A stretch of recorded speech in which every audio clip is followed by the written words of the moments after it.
CBN pelo Mundo, com Adriana Carranca.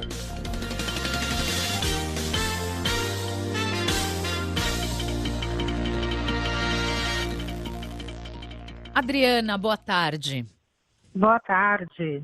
Adriana Tudo Carranca, bem por aí? falando conosco de Nova York. Tudo bem por aqui? E por aí, tudo bem? Tudo bem. Vamos a capa da Economista, né? Falando sobre o Brasil. Pois é, o título... Essa semana não é fácil ler, não, viu? Não? Deixa eu contar para o nosso ouvinte que não sabe do que a gente está falando. A The Economist essa semana traz o candidato do PSL à presidência aqui no Brasil, Jair Bolsonaro, na capa. E o título da reportagem é Jair Bolsonaro, a última ameaça da América Latina. É uma reportagem grande, Adri.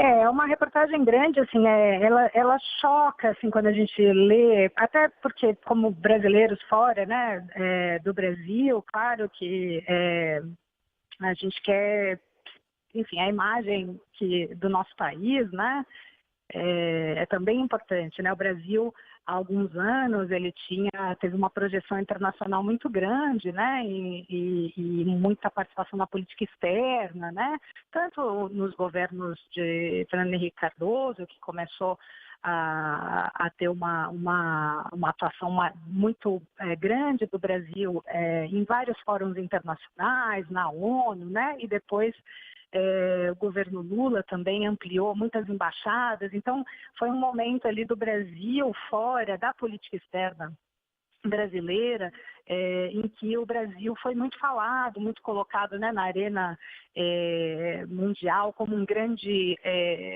ator na política internacional, muitas vezes visto como um país pacífico, né?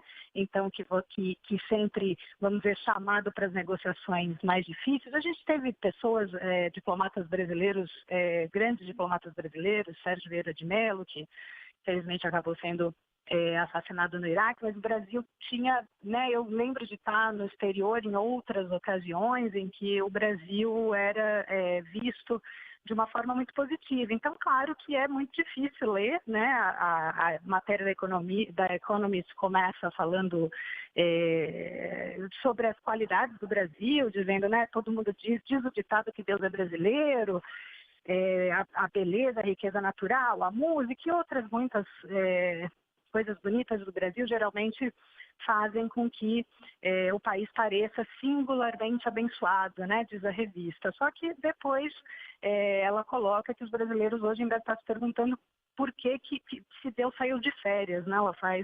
A revista faz uma brincadeira porque a economia, afinal de contas, está um desastre, as finanças públicas estão sob pressão e a política completamente podre, é o que diz a revista, além de ressaltar outros problemas que a gente já conhece bem, que o crime nas ruas aumentando, né? 7 cidades brasileiras entre as 20 mais violentas do mundo, né?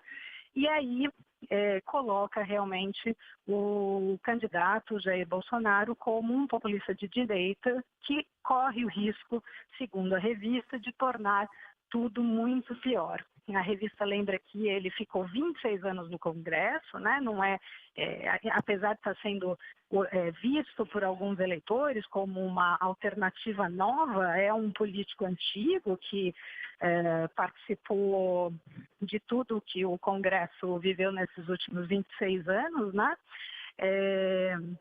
E que ele fala como o brasileiro vê essas próximas eleições como uma chance de começar de novo com tudo que houve no Brasil, mas que realmente, na visão da revista, né, esse Jair Bolsonaro representa, e eles são muito literais, uma ameaça para o Brasil e para a América Latina. Porque né? há algumas comparações com outros governos, Adri?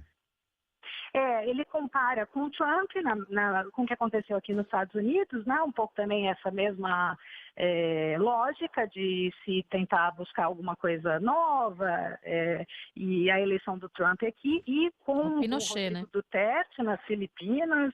E com o ex-ditador chileno Augusto Pinochet também, não?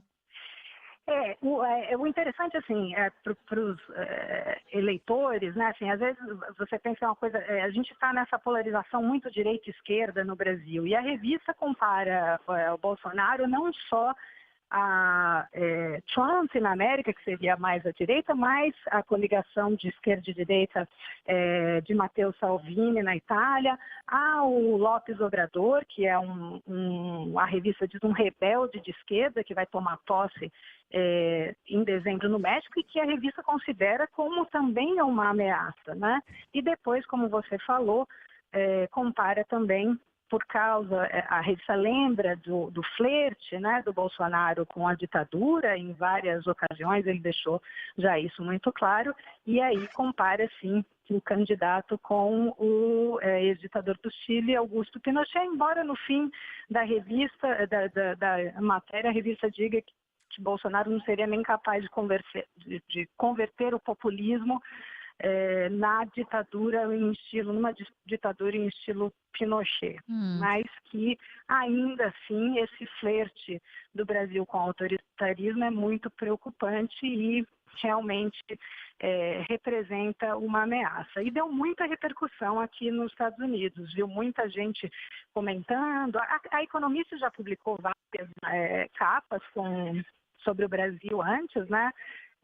Os ouvintes se lembrar daquela capa com o Cristo no Rio, né? Com o Cristo como se fosse um foguete, né? A capa foi em 2009, falando que o Brasil, sobre o crescimento da economia no Brasil, que o Brasil parecia que finalmente ia decolar, e depois, em 2013, eles fizeram a mesma capa, mas com o Brasil já em declínio.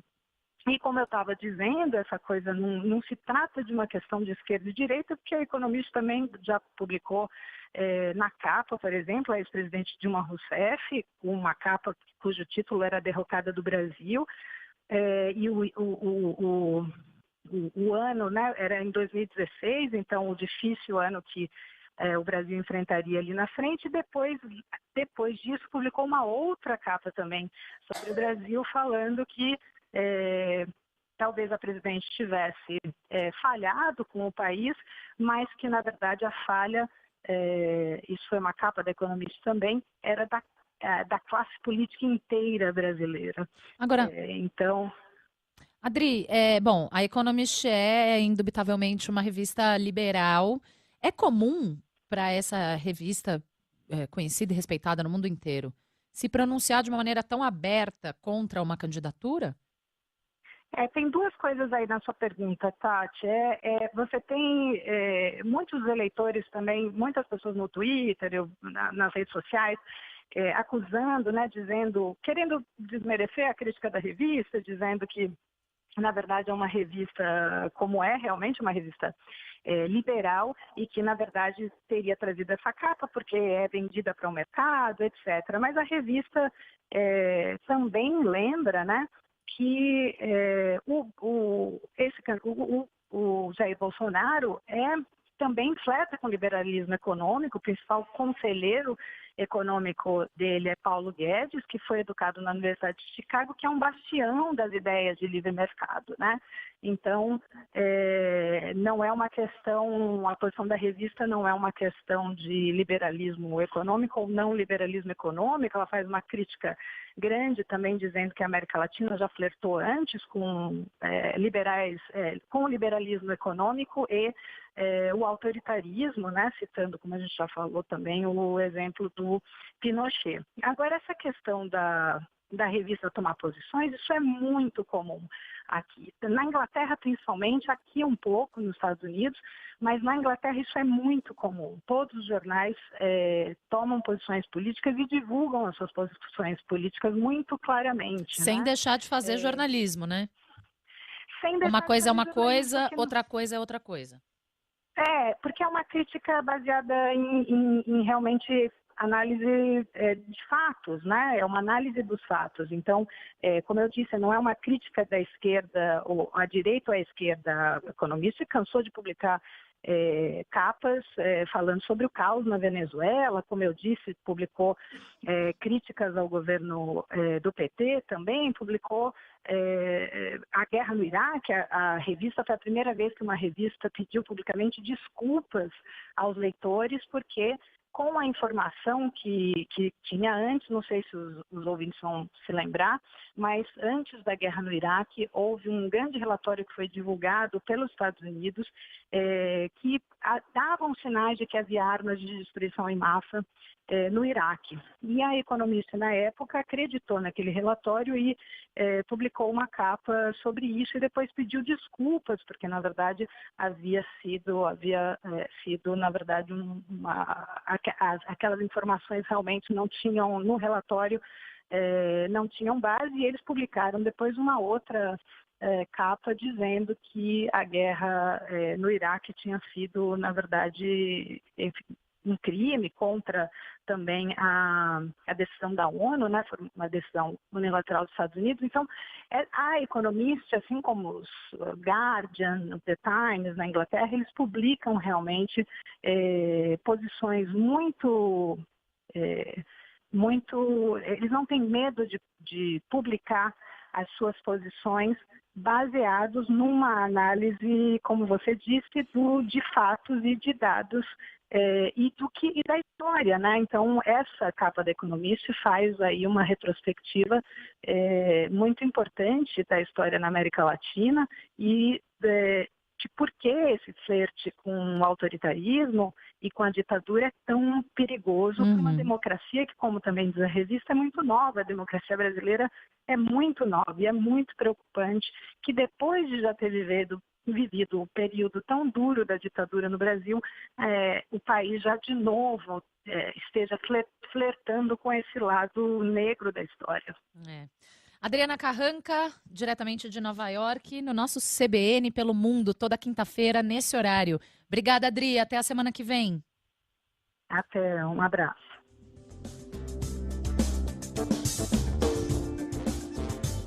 Estúdio CBN.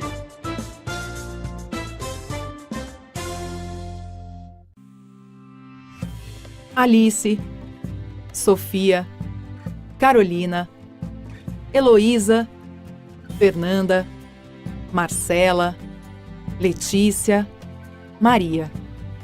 Somos muitas. Somos 106 milhões de brasileiras.